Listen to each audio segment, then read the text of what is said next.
Chapter 18. Day 6. Lana got up out of bed and grabbed some clothes from the closet, threw them on, not trying to be extra cute today. She didn't feel the need because Adelmo won't be around. She brushed her teeth and finished getting ready for the day, then headed over to the bookstore. Adelmo was a little groggy. He looked around and noticed he was still on the plane. In the state he was in, he almost forgot that he was on a plane leaving the country. He saw that the plane was dark with the window shades being down. Lifting it up to peek outside to see what kind of weather he came into, he noticed there looked to be a storm brewing. He then looked around inside and noticed all the werewolves had been turned back into their human forms. He then saw that everyone was heading off the plane. I must have slept through the landing, he thought to himself. He looked at the ground, wondering what happened to the person that he killed during the flight. No dead body, no blood stain. Did I dream that? He wondered. They must have cleaned it up while he was sleeping. Adelmo got up, grabbed his bag, and headed off the plane. He walked down the terminal and entered into the airport. Once he made it inside, he looked around, wondered, where should I go from here? He stretched, trying to shake the feel from being on the plane. He wanted to become a bit more customary to their local culture and figured out what better way to do that than to do some sightseeing. He made his way to a travel booth that had a variety of brochures. Each brochure had a highlighted location of Germany. Wherever I go, I will need to keep an eye out on what is about to happen, he thought to himself.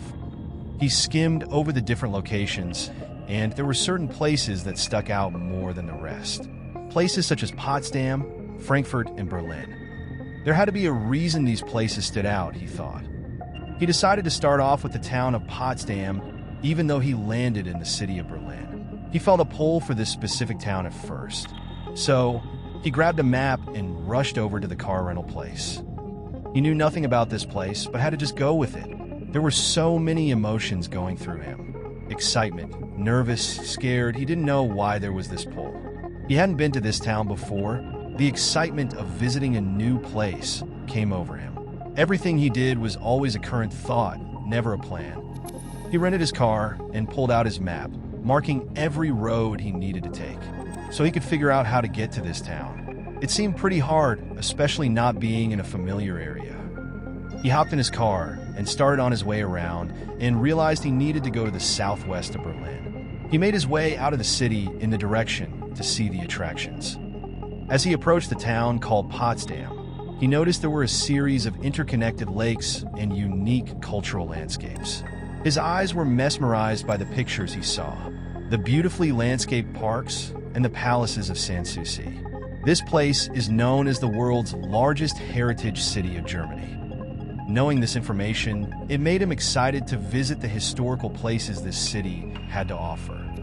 The time passed by, and he arrived in the town of Potsdam, loving the scenery.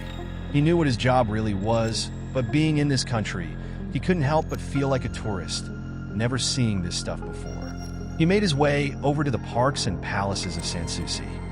He pulled up to the building, seeing all the windows, the structure of the building. He couldn't wait to go inside and see this building for himself up close. He made his way inside and started wandering through the building, enjoying what was there. He made his way into a room with an oval dome known as Marble Hall. He read a plaque that tells him that this room was both an audience room and a dining room of the palace. He saw the painting of the room by Voltaire, and the guests were members of the Prussian Academy of Sciences. Adelmo wanted to get a better look at the painting, so he went around the table to look. He stepped back and tripped, trying to keep himself from falling to the floor by grabbing the table.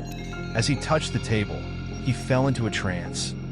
Meanwhile, Lana was working at the store, suddenly stops what she was doing, and started seeing what Adelmo saw when falling into a trance, as if she was experiencing the same thing. They both saw that the day turned into night outside in Germany, in the terrace garden. He saw the people from the painting transformed one by one into these werewolves. Then suddenly they saw a guy in the distance, someone that could be one of their kind. They all raced over to him and drug him off to the dining room of the palace. While getting him set up on the table, Adelmo assumed they were getting ready to feast on his flesh. He noticed the face of the guy. His eyes widened. He noticed it was the same guy that he saw when he briefly touched the waitress. Oh, he thought. It was at that point he knew that he was dead and continued to watch what was about to happen. They started sinking their teeth into his skin, puncturing the skin, releasing a type of venom that begins the process of the transformation. It was then that Adelmo knew exactly what they were doing. They were converting him into one of their kind. Adelmo and Lana both snapped out of the trance. Lana wasn't sure what she had just seen, but knew it wasn't good. She tried to shake the image so she could go back to work. She just can't stop thinking about what she saw. Adelmo, on the other hand, was used to this sort of thing by now, but can never get a grasp on what he saw. He felt so bad for the waitress. The man she loved so dearly was no longer the same person. Adelmo walked out of the palace, viewing over the terrace garden. The beauty of the sunlight hitting the fountain just right to where it looked as if it sparkled.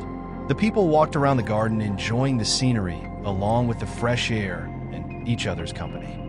Adelmo stretched. Suddenly, he saw the woman from the theater during the previews. She slowly floats down, very gracefully. The luminous brunette goddess emanates a radiant aura, captivating all who behold her presence. With a glowing bright white dress draping over her body, people looked up at her floating down. The beauty of the girl was so amazing to see, but no one knew there was a show. Adelmo had the thought flash through his mind. I knew this was going to happen. I just didn't know when or where. I felt almost like I was in some sort of trance seeing all of this take place. This couldn't be happening now, could it? He continued with the thought. He saw it happening right before his very eyes. He thought to himself, these people are oblivious to what is about to happen. The lady hovered over the fountain and gazed over the crowd, raised her hands, then spoke. May your true colors come forth. Suddenly a cloud seeps through the ground at every crack you saw. The cloud filled the air. Adelmo's heart starts racing, not knowing what to do.